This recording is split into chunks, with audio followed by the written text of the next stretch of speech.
जय हिंद छात्रों, आपका अपना यूट्यूब चैनल ज्ञान गंगा एजुकेशन में स्वागत है।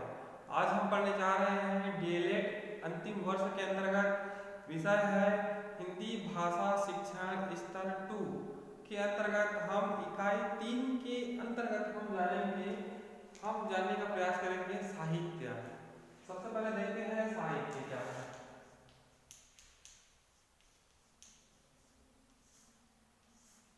देखते हैं साहित्य को अंग्रेजी में लिटरेचर बोलते हैं।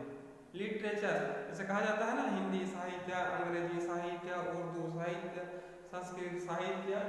ठीक, तो साहित्य वास्तविक में है क्या? तो साहित्य अर्थात एक प्रकार से देखा जाए तो साथ देना भी हो सकता है, साथ देना हो सकता है, और जो दूसरे का हित चाहता है ना, उसको हम साहित्य कह सकते हैं या कहते हैं। जो हित चाहता हो उसे साहित्य कह सकते हैं या कहते हैं, या कह सकते हैं हितकारी ऐसे साहित्य, या कहें हितकारी ऐसे काव्य जिनको हम साहित्य की श्रेणी में रख सकते हैं। और एक और है ज्ञान राशि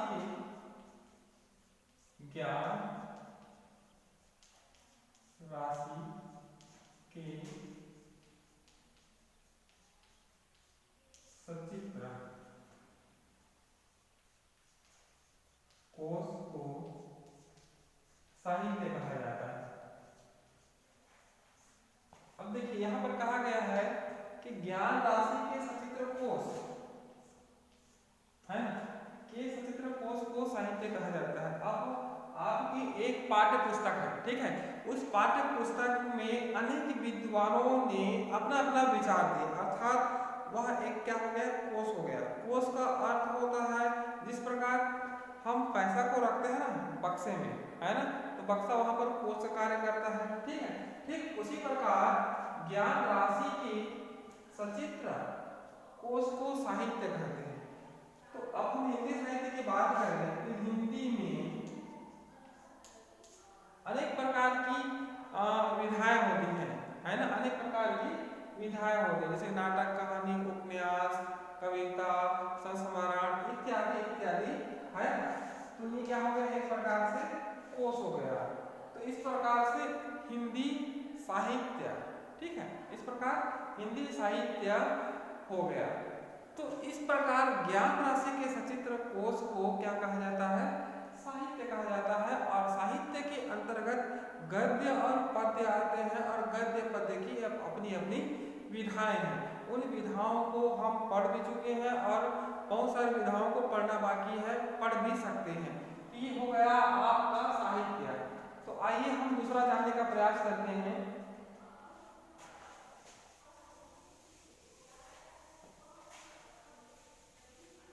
दूसरा ये है साहित्य क्यों पढ़ना चाहिए, क्यों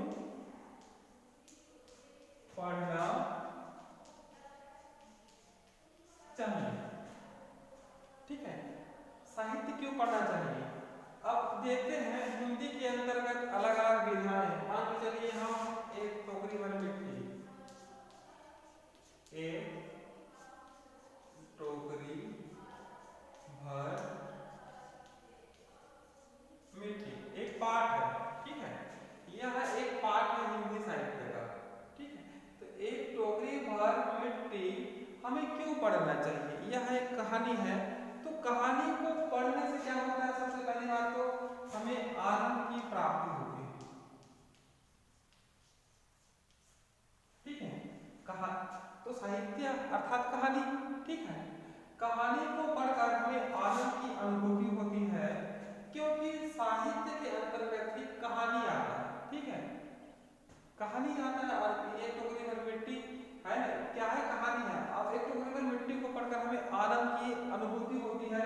और दूसरा है भाव प्रदर्शित होता है।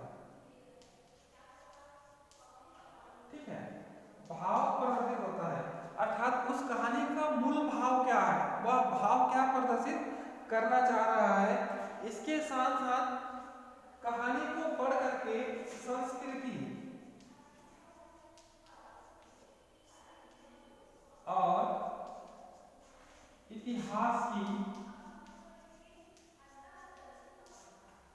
की जानकारी होती है।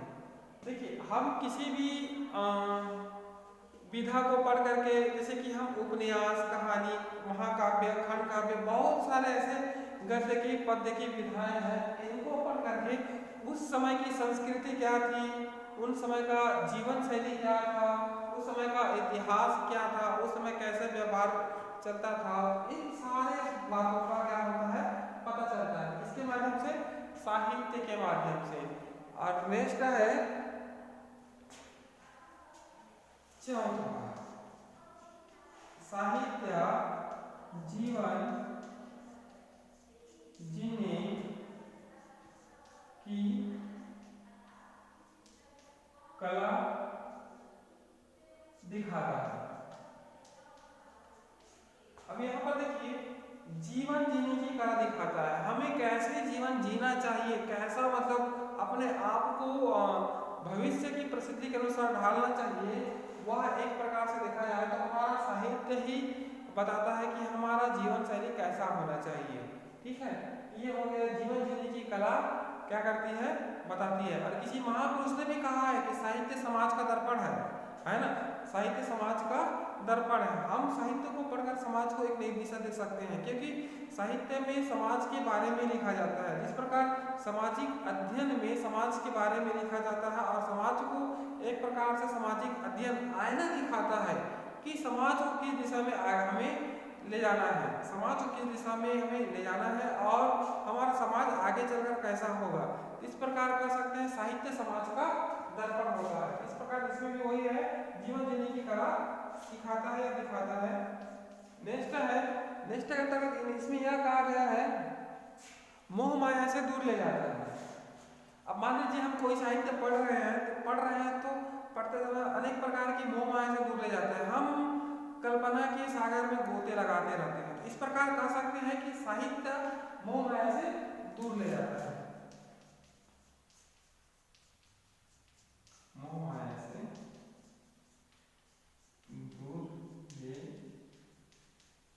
जाता है। इसलिए हमें क्या करना चाहिए, साहित्य पढ़ना चाहिए। छठवां कहा गया है स्वतंत्रता।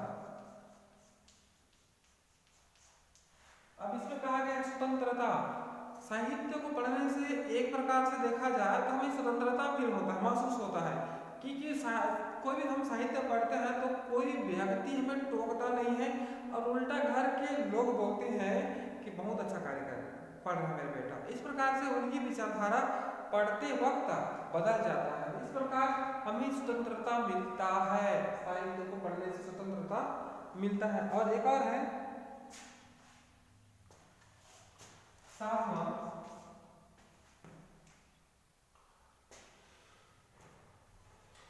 साहित्य भाषा को समृद्ध बनाती है। साहित्य भाषा को समृद्ध बनाती है। देखिए, मान लीजिए मुझे अंग्रेजी भाषा का ज्ञान नहीं है ना, तो अंग्रेजी जितने भी साहित्य हैं उनको पढ़ते जाऊंगा, है ना, तो मैं अंग्रेजी भाषा में क्या हो जाऊंगा, पारंगत हो जाऊंगा। अनेक प्रकार के जो अंग्रेजी शब्द है उनका ज्ञान मुझे हो जाएगा, है ना। इस प्रकार कह सकते हैं कि साहित्य भाषा को समृद्ध बनाती है ना। तो साहित्य इस प्रकार से देखा जा सकता है कि साहित्य हमें पढ़ना चाहिए और बच्चों को भी इसके लिए प्रेरित करना चाहिए। तो हम कुछ साहित्य को आगे आपके पाठों में पढ़ेंगे, तो इसके लिए हम एक टोकरी भर मिट्टी को पढ़ने जा रहे हैं। आइए पढ़ते हैं। एक टोकरी भर मिट्टी, जिसमें एक बूढ़ी औरत की कहानी है, उनकी 5 साल की नातनी है, उनकी कहानी है, एक जमींदार की कहानी है, किस प्रकार संघर्ष से भरा हुआ है यह कहानी। इन्हीं के बारे में जानने का प्रयास करेंगे। तो आइए जानते हैं।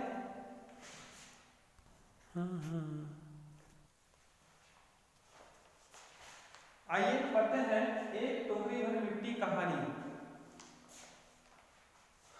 तो यह कहानी विधा है और हम साहित्य की अनुभूति करेंगे कि जो एक टोकरी भर मिट्टी जो कहानी विधा है ये साहित्य के अंतर्गत आता है और यूँ कहें एक प्रकार से साहित्य ही है। तो कहानी साहित्य का हम क्या करेंगे, अनुभूति करेंगे कि किस प्रकार इस कहानी को पढ़कर हमें अनुभव प्राप्त हो रहा है, किस प्रकार के भाव पैदा हो रहे हैं, इन्हीं के बारे में जानेंगे। आइए, किसी श्रीमान जमींदार के महल के पास एक गरीब अनाथ विधवा की झोपड़ी थी। जमींदार साहब को अपने महल का अहाता उस झोपड़ी तक बढ़ाने की इच्छा हुई।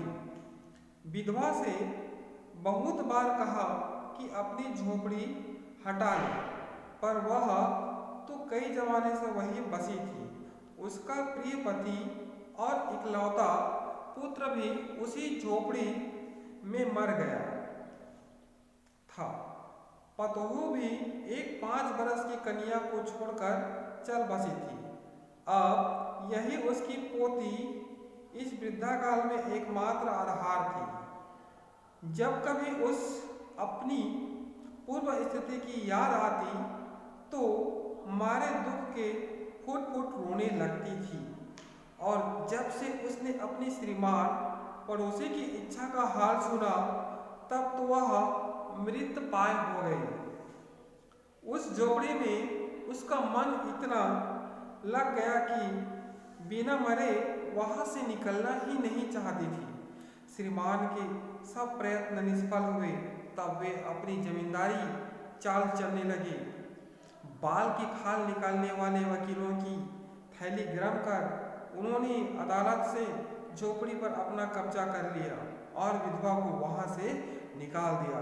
बेचारी अनाथ तो थी ही, पास पड़ोस में कहीं जाकर रहने लगी। अब देखिए इस पैराग्राफ में एक जमींदार था। जमींदार के महल के अहाता को बढ़ाना चाह रहा था। तो उसी अहाता के बगल में एक झोपड़ी थी और उस झोपड़ी में बुढ़िया और उनकी पोती रहा करती थी। बुढ़िया की पति और उसकी बेटी इसी झोपड़ी में मर गए, ठीक है। और उसकी जो कहा जाए बहू, वह भी 5 साल की छोटी बच्ची को छोड़ करके चली गई, है ना।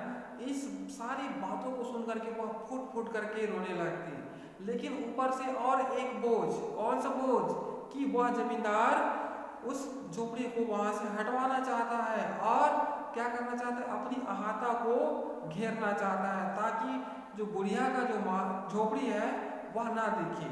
इसी उद्देश्य को लेकर के वह जमींदार उनकी झोपड़ी को हटवाना चाहता है। लेकिन यह एक और समस्या बुढ़िया के सामने जिसे देख करके वह और अधीर हो जाती है, रोने लगती है।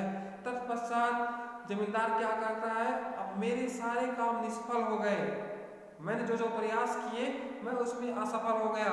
इसलिए जमींदार ने बहुत सारे वकीलों को बुलवाया और उनको पैसे दे करके झूठ मूठ का केस करके झोपड़ी को क्या किया, झोपड़ी को हटवाने के लिए विवश कर दिया। सरकारी नियम के अनुसार झोपड़ी को, है ना, वहां से हटाने की इजाजत मिल गई। अब यहाँ पर जो बुढ़िया थी, ठीक है, जो बुढ़िया थी वह बेघर हो गई। वह अपनी पोती को लेकर के किसी दूसरे के यहाँ रहने लगी। ये था पहला पैराग्राफ में। आइए चलते हैं हम दूसरे पैराग्राफ में क्या होता है।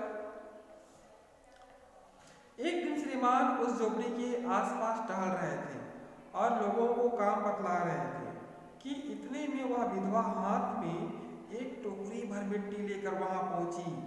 श्रीमान ने उसको देखते ही अपने नौकरों से कहा कि उसे यहाँ से हटा दो, पर वह गिड़गिड़ाकर बोली, महाराज अब तो यह झोपड़ी तुम्हारी ही हो गई, मैं उसे लेने नहीं आई हूँ। महाराज क्षमा करें, तो एक विनती है। जमींदार साहब के सिर हिलाने पर उसने कहा, जब ये झोपड़ी छूटी है तब से मेरी पोती ने खाना पीना छोड़ दी है। मैंने बहुत कुछ समझाया पर वह एक नहीं मानती। यही कहा करती है, अपने घर चल वही रोटी खाऊंगी। अब मैंने यह सोचा है कि इस झोपड़ी में से एक टोकरी भर मिट्टी लेकर उसी का चूल्हा बनाकर रोटी पकाऊंगी। इससे भरोसा है कि वह रोटी खाने लगेगी। महाराज कृपा करके आज्ञा दीजिए तो इस टोकरी में मिट्टी ले जाऊं। श्रीमान ने आज्ञा दी। अब यहाँ पर क्या होता है, एक बार जमींदार टहल रहे होते हैं, ठीक उसी समय वह बुढ़िया एक टोकरी लेकर के आती है और बुढ़िया जमींदार से कहने लगती है कि महाराज कृपया करके आप तो मेरे झोपड़ी को ले ही लिए हैं, लेकिन जो मेरी पोती है वह कहती है कि मैं यहाँ खाना नहीं खाऊंगी, मैं उस झोपड़ी में ही खाना खाऊंगी, ऐसा कहती है। लेकिन मैं कहती है कि इस झोपड़ी की मिट्टी से है मिट्टी को एक टोकरी ले जाऊंगी और उसी का चूल्हा बनाऊंगी। मुझे पूर्ण विश्वास है जब मैं चूल्हा बनाऊंगी और रोटी बनाऊंगी तो वह रोटी अवश्य खाएगी। इसी उद्देश्य को लेकर के वह जमींदार से क्या मांगती है, एक टोकरी भर मिट्टी मांगती है। तो जमींदार ने उसको आज्ञा दे देती है कि हाँ ठीक है ले जाओ। आइए चलते हैं नेक्स्ट पैराग्राफ। विधवा झोपड़ी के भीतर गई। वह जाते ही उसे पुरानी बातों का स्मरण हुआ। उसकी आंखों से धारा बहने लगी। अपने आंतरिक दुख को किसी तरह संभाल कर उसने अपनी टोकरी मिट्टी से भर ली और हाथ से उठाकर बाहर ले आए।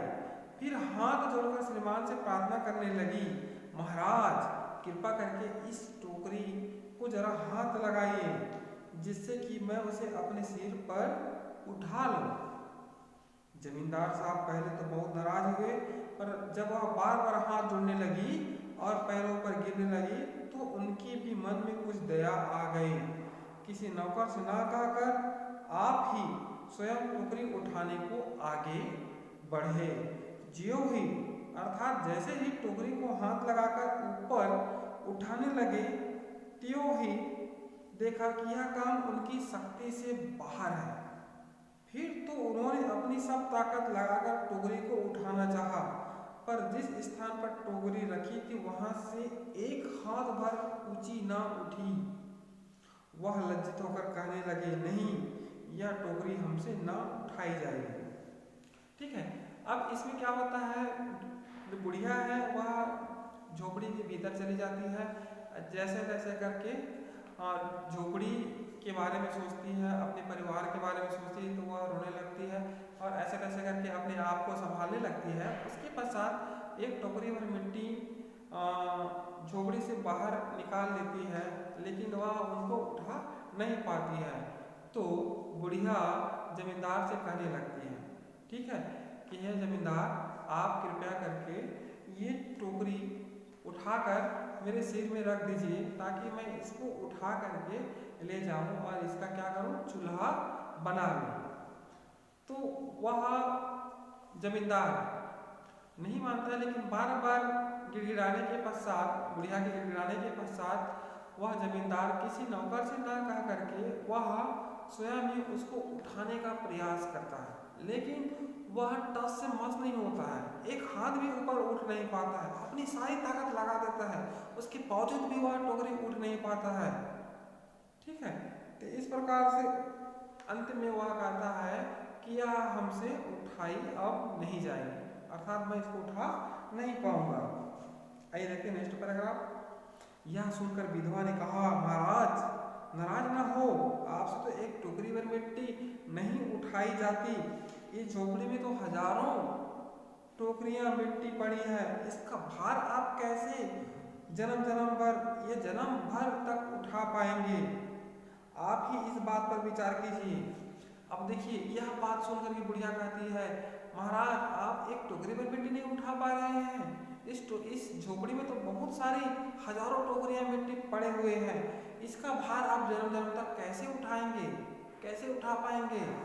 इस प्रकार से बुढ़िया कहने लगती है। और जरा आप विचार करिए, जरा सोचिए, इसमें तो हजारों टोकरी मिट्टियां हैं, इस प्रकार से कहती है।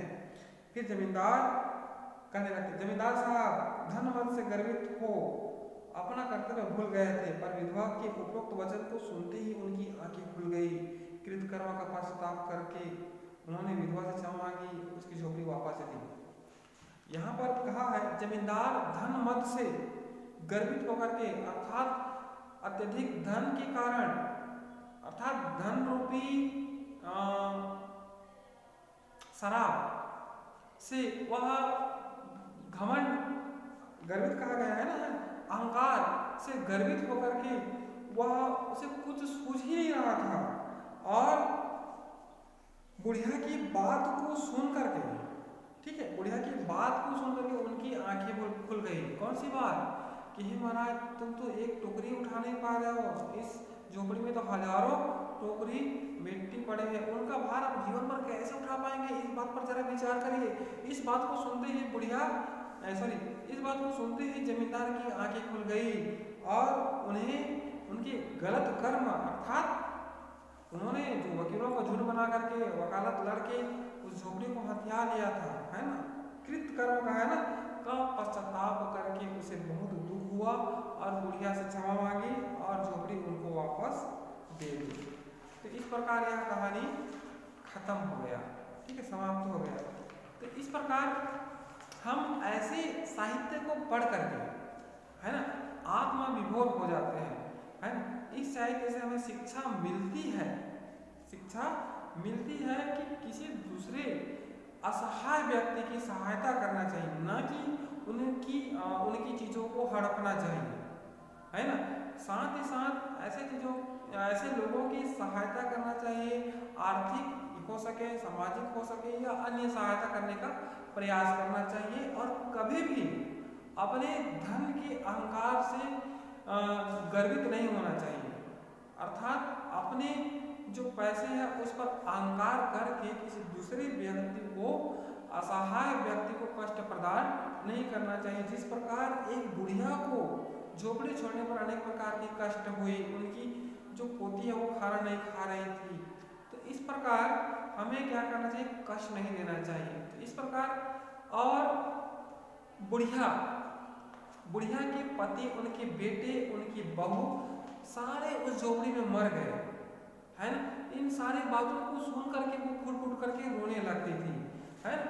तो ये सारे बातें है ना, पढ़ने वाले पाठक को क्या करती है, झकझोर करती है ना, उनकी हृदय पर एक प्रकार से सीधा प्रत्यक्ष ढंग से कहा जाए तो प्रभाव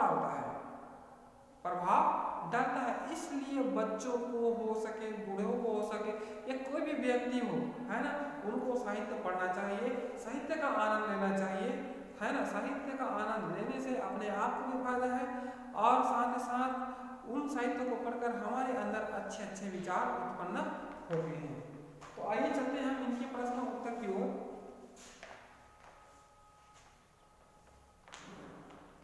इस कहानी का सारांश लिखिए, मतलब सार तत्व में कहा जाए, ये पूरा कहानी है तो सार तत्व में कहा जाए तो सारांश लिखना है।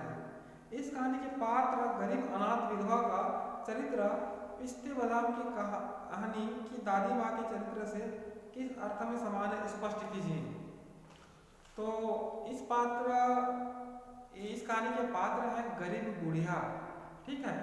तो उनका व्यक्तित्व कैसा है, उनका चरित्र कैसा है, पिस्ते बादाम की दादी के चरित्र के किस प्रकार समान है ना। तो उसको क्या करना है, लिखना है। लेकिन इसके पहले हमें क्या करना चाहिए, तब तो हम उत्तर दे पाएंगे। पिस्ते बादाम कहानी को पढ़ना होगा, तब हम बुढ़िया अर्थात गरीब विधवा के चरित्र और पिस्ते बादाम की दादी के चरित्र के बारे में जान सकेंगे और हम समानता को ला सकेंगे।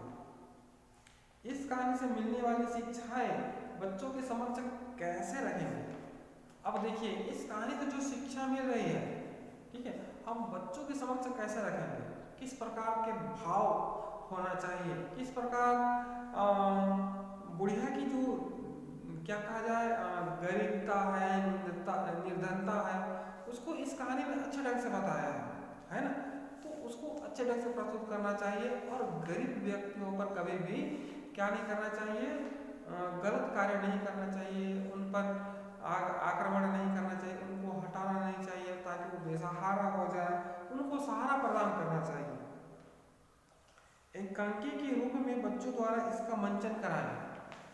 अब इसमें कहा गया है एकांकी है ना, अगर आप चाहे शिक्षक आप चाहे तो इसको हम नाटक बना सकते हैं, कहा एकांकी बना सकते हैं और बुढ़िया के चरित्र का मंचन करा सकते हैं और जमींदार के चरित्र का मंचन करा सकते हैं। ठीक है, तो ये है। और इनके साथ साथ भाषा की बात करें, जमींदार ने अदालत से झोपड़ी पर अपना कब्जा कर लिया। नीचे कुछ उत्तर दिए गए हैं, आप इन उत्तरों के प्रश्न बनाएं। जमींदार ने कैसे झोपड़ी पर कब्जा कर लिया? इस झोपड़ी में से एक टोकरी मिट्टी लेकर उसी का चूल्हा बनाकर रोटी बनाऊंगी। तो इसका प्रश्न बनाएंगे। जमींदार साहब धर्म से गर्वित हो अपना कर्तव्य भूल गए थे, है ना। तो जमींदार अपने कर्तव्य को कैसे भूल गए थे, किस कारणवश भूल गए थे, इस प्रकार के प्रश्न बनेंगे। तो इनका आप प्रश्न का उत्तर का प्रश्न बना लीजिएगा। और हम दूसरे में पढ़ेंगे उदात्त संगीत मुक्तक एक कविता है। हम कविता का अनुभव प्राप्त करेंगे। तत्पश्चात पिस्ते बादाम कहानी की अनुभूति प्राप्त करेंगे कि पिस्ते बादाम कहानी में क्या क्या है, साथ ही साथ और आगे अन्य जो विधाएं हैं उन सब के बारे में जानेंगे। तो हमारे पास अनेक प्रकार के आपके पाठ्य पुस्तक में क्या है, विधाएं हैं। उन विधाओं को पढ़ करके हम पाठ्य पुस्तक पढ़ करके हम साहित्य की अनुभूति प्राप्त करेंगे और इस अनुभूति का उपयोग हम जहाँ भी शिक्षण कार्य करने के लिए जाएंगे, पढ़ाने के लिए जाएंगे, हम वहाँ इनका उपयोग करेंगे और बच्चों को उस अनुभूति जो हमने अनुभव प्राप्त किया ऐसे अनुभूति अन्य जो उनकी पाठ्य पुस्तक है उनमें जो कहानी कविता नाटक जो कुछ भी है ना, उस कहानी कविता नाटक से अनुभूति प्राप्त करने की कोशिश कराएंगे ताकि बच्चे उसका अनुभूति प्राप्त कर सके, है ना। यह बहुत ही जरूरी है कि बच्चे भी उसका अनुभूति प्राप्त करें, वह अनुभव लें कि कहानी कैसा है, उनका भी हृदय द्रवित हो सके, है ना, पिघल सके और अच्छे मार्ग में चल सके। यही तो साहित्य की एक परंपरा है कि मनुष्य को एक सही मार्ग में ले जाए, यही तो चाहता है साहित्य। और जो इनकी जो अलग अलग विधाएं हैं, है ना, वह विधा भी यही सच्चे मार्ग की ओर ले जाना चाहता है। तो आज के लिए बस इतना ही। आइए चलते हैं, विदा लेते हैं आपसे, तब तक के लिए धन्यवाद।